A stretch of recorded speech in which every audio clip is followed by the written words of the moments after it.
Lucro da ISA-CTEP cai 73% no segundo trimestre de 2021, com uma redução da receita líquida na casa dos 47,1% na comparação com o mesmo período do ano passado.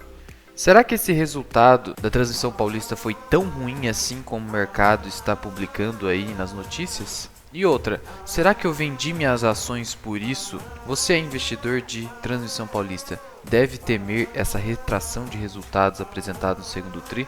É sobre isso que vamos falar no vídeo de hoje, comentando os resultados apresentados pela ISA-CTEP ou Transmissão Paulista.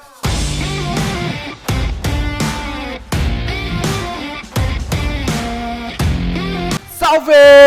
Bem-vindos a mais um vídeo! Como vocês podem ter visto, no dia 30 de julho, quando foi publicado o resultado da Transmissão Paulista, o mercado ficou um pouquinho decepcionado com as demonstrações financeiras da companhia que vieram abaixo do consenso de mercado. Mas será mesmo que é algo que a gente tem que se preocupar, a gente que investe em Transmissão Paulista? Ao final desse vídeo eu vou dizer para você se eu vendi ações, se eu realizei uma parcial, ou se eu não fiz nada, ou se eu comprei mais ações da ISA-CTEP. Então fica aí comigo no vídeo. Primeiro, o que é a Transmissão Paulista? O ISA-CTEP. Ela é a maior empresa privada do setor de transmissão de energia elétrica do Brasil. Ela é maior que a Taesa, para quem não sabe. Ela é praticamente responsável por toda a transmissão de energia elétrica lá no estado de São Paulo. Ela é tão gigante que é responsável por mais de 19 mil quilômetros de linha de transmissão de energia elétrica. Isso é coisa pra caramba, gente. É uma empresa controlada pela ISA, que é uma empresa colombiana e o maior grupo do setor de transmissão de energia elétrica da América Latina, e é controlada também pela Eletrobras, que tem quase 10% de ações ordinárias da companhia. Então vamos lá aos destaques negativos dos resultados do segundo TRI de 2021. A receita operacional bruta consolidada da companhia atingiu 922 milhões de reais. Isso representou uma queda em relação ao mesmo trimestre do ano passado de 778 milhões de reais. No acumulado do primeiro semestre de 2021, a receita atingiu quase 2 bilhões de reais, só que isso também apresentou uma retração de 629 milhões em relação ao mesmo período do ano passado. E qual é a causa disso tudo? São efeitos não recorrentes. O que são efeitos não recorrentes? Que não acontecem de forma frequente numa empresa. São eventos extraordinários ou esporádicos que atingem determinado demonstrativo financeiro de forma pontual. Então não é algo que você deve se preocupar como investidor, e mesmo quando esses efeitos ou fatos não recorrentes impactam de forma positiva numa companhia, você também não pode ficar eufórico demais, porque é algo extraordinário. E quais foram esses efeitos não recorrentes? Foram a parcela de ajuste referente à aplicação da revisão tarifária periódica do contrato renovado e da remuneração do componente financeiro da RBSE pelo custo capital próprio, contabilizados em junho de 2020. Viu? Para quem não sabe, RBSE, ou Rede Básica de Sistema Existente, é a parcela da RAP, Receita Anual Permitida, correspondente às instalações componentes da rede básica. Rede básica são justamente as instalações básicas da ISA ou de qualquer empresa do setor de transmissão. E RAP, Receita Anual Permitida, é a receita, ou seja, a remuneração obtida pela empresa do setor de transmissão em razão daquele contrato de concessão de transmissão de energia elétrica. Segundo a Transmissão Paulista, expurgando-se esses efeitos não recorrentes, a receita operacional do segundo TRI de 2021 seria superior em 76 milhões de reais em relação ao mesmo período do ano passado, e no acumulado do semestre seria superior a mais de 200 milhões de reais em relação ao primeiro semestre do ano passado. Outro motivo dessa queda na receita atribuída pela companhia foi citado inclusive pelo diretor-presidente da companhia, que afirmou que a ISA bateu recorde de investimentos no semestre. E o objetivo é seguir expandindo os aportes. Abre aspas. Esperamos chegar a 500 milhões de reais todo ano até o final da década.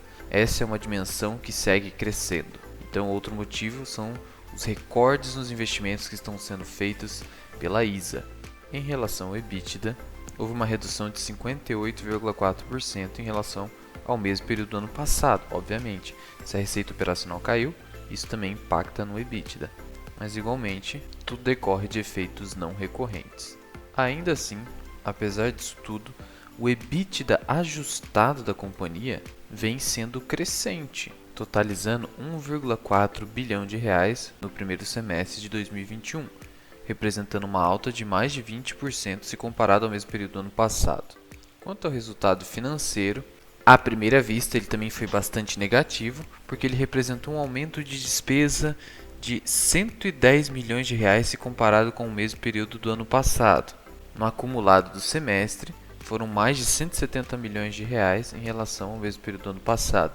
Tal aumento da alavancagem da empresa decorre de captações de emissão de debêntures, notas promissórias ou commercial papers e desembolsos do BNDES. Além disso, e aqui reside um dos motivos bastante relevantes, é a alta acumulada do IPCA, calculado pelo IBGE, que é o nosso principal índice de inflação, o índice oficial de inflação, que está muito alto. Nos últimos 12 meses, chegou a bater 8,35%, ou seja, a inflação está acima da taxa Selic e isso é muito ruim, porque o poder de compra do brasileiro cada vez mais vai derretendo. E aí, como a maior parte da dívida da Transmissão Paulista está vinculado ao IPCA, isso aumenta o custo da dívida, logo aumenta a alavancagem da empresa também. Só que a inflação é algo que pode ser controlado pelo governo e é o que tem tentado fazer o Banco Central do Brasil por meio do Copom. Ante os sucessivos aumentos da taxa de juros que tem ocorrido aí nos últimos meses e a projeção da Selic é de mais de 7% e isso tem sido atualizado mês a mês aí pelos grandes bancos de investimento, casas de análise, etc. Quanto ao lucro líquido do primeiro TRI de 2021, excluindo-se os efeitos não recorrentes, ele teria sido de mais ou menos 270 milhões de reais. Teria havido então apenas uma retração de 7%. Dessa forma, o lucro líquido teria se mantido estável, nem para cima nem para baixo. Uma queda de 7% não é considerado assim algo para baixo. Quanto ao endividamento da companhia, como dito em razão principalmente do IPCA e da emissão de debêntures, houve um aumento substancial de mais de 2 bilhões de reais, sendo que a queda nas disponibilidades de caixa da Transmissão Paulista decorre principalmente dos investimentos que estão sendo feitos pela companhia, que, como já destacado pelo diretor executivo, bateram recorde, e essa é a intenção da companhia nos próximos anos até o fim da década. Repare que o custo médio da dívida consolidada da Transmissão Paulista no ano passado era de 7,59%. Agora, por causa da alta do IPCA, é de 9,61%. Então a inflação está impactando negativamente nos resultados da companhia. Isso fica muito claro. A companhia pretende amortizar a sua dívida num prazo médio de 6 a 9 anos, sendo que em 2023 podemos esperar bons dividendos, já que ela vai pagar muito pouco de dívida. Diante desse endividamento, a relação dívida líquida sobre EBITDA está abaixo de 2 vezes. Dessa forma, o endividamento da companhia está bem acima da sua média histórica, inclusive abaixo de 1 vez. Mas, como dito, tudo isso decorre do aumento do custo da dívida e dos investimentos recordes que a companhia tem feito ao final da década, como promete o diretor executivo da companhia.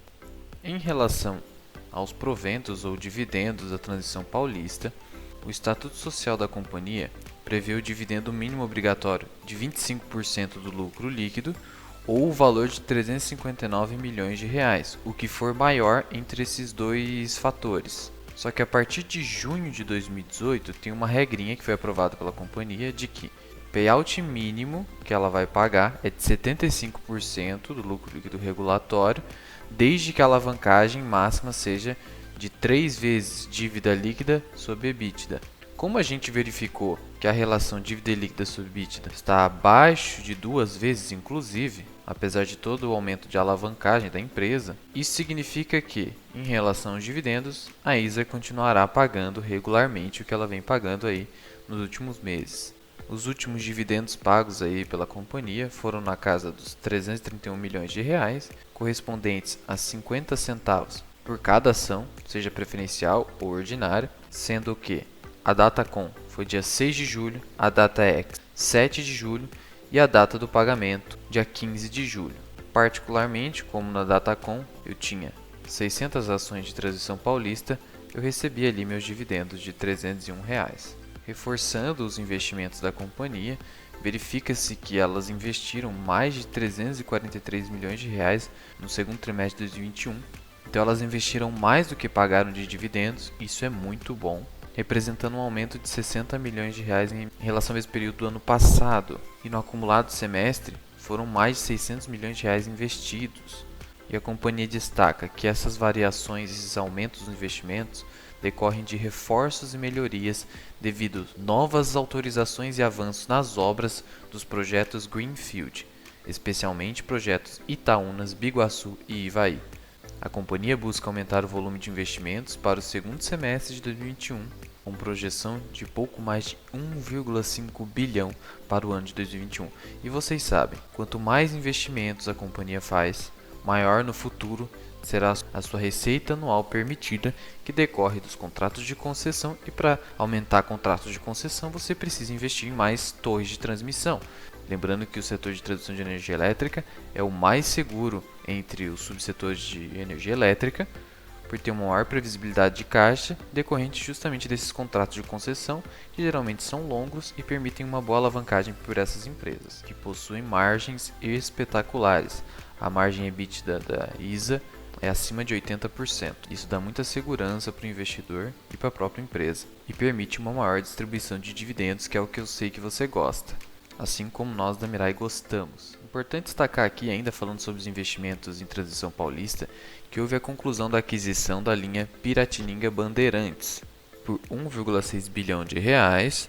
Isso vai dar uma RAP de 172 milhões de reais, ou seja, um acréscimo de receita anual permitida de 172 milhões de reais. Viu como é importante essas empresas de transmissão investirem? Então não se preocupe muito no curto prazo com a queda nos lucros e da receita. O grande problema aqui é a alavancagem decorrente do aumento do IPCA, mas como eu disse, o IPCA tende a ser controlado pelo governo e deve ser controlado pelo governo. Mas então, será que os resultados apresentados pela ISA ou Transição Paulista foram de fato ruins? Na visão da XP, abre aspas, vemos o resultado da transmissão como ligeiramente negativo. No entanto, acreditamos que os resultados operacionais fortes reforçam a estabilidade e resiliência do segmento de transmissão de energia. Nós aqui da Mirai entendemos que os resultados foram esperados, não vieram nada abaixo do que deveria acontecer, já que a empresa investiu fortemente, teve um aumento no custo da dívida em razão da variação acumulada do IPCA, manteve seu lucro estável, teve eventos não recorrentes que, caso não tivessem existido, manteriam o lucro da companhia e a sua receita, manteve uma boa margem EBITDA, portanto, nada com o que se preocupar. Eu nem diria que os resultados foram ligeiramente negativos, como aponta a XP. Por isso, antes de você tomar uma decisão de investimento, procure se informar muito bem. Cuidado com as notícias, que são geralmente sensacionalistas, cuidado com a diquinha do youtuber. Aprenda e tire suas próprias conclusões. É por isso que nós da Mirai aqui estamos firmes com as nossas 1.200 ações de Transição Paulista. Eu não vendi, na verdade eu aumentei posição, mas esse aumento foi anterior a esses resultados. Só que mesmo assim eu não vendi e na verdade quero, se as ações caírem, comprar mais, para melhorar o meu preço médio, que hoje está nos R$ 25,23. E como você pode perceber, mesmo com essa queda expressiva aí que tem acontecido nos últimos dias no Ibovespa e com esse resultado supostamente negativo da Transmissão Paulista, ela caiu menos de 2%. Isso aqui é acumulado que eu estou perdendo, mas ela caiu menos de 2%. Isso significa que o resultado não foi tão ruim assim, porque quando algo é de fato ruim, as empresas sofrem bastante nas suas cotações. Então, a nossa opinião é que você não deve se preocupar com esse último resultado da Transição Paulista, lembrando que aqui a gente não faz recomendação de investimento, até porque só analista pode fazer isso. Outra coisa, só para acrescentar aqui para vocês, decidimos entrar em IRB Brasil, montamos aqui uma posição de 1.000 ações, que dentro do nosso PL representa cerca de 2%, então cuidado, se você for fazer esse tipo de coisa, tem que ter gestão de risco, porque é uma empresa de maior risco, mas como está no setor perene e a empresa tem mostrado o resultado do seu turnaround, podemos aí ficar tranquilo, pelo menos em nossa opinião. E se você quiser continuar acompanhando os resultados que estão sendo apresentados pelas empresas que compõem o nosso portfólio de ações focado em dividendos no segundo trimestre de 2021, não deixe de se inscrever no canal e ativar aí o sininho para receber as notificações, senão você não vai ficar sabendo que o YouTube não manda para você. Muito obrigado por ter ficado comigo até aqui. Eu sou o Luan, esse aqui é o canal Mirai Investing. Até o próximo vídeo. Fui!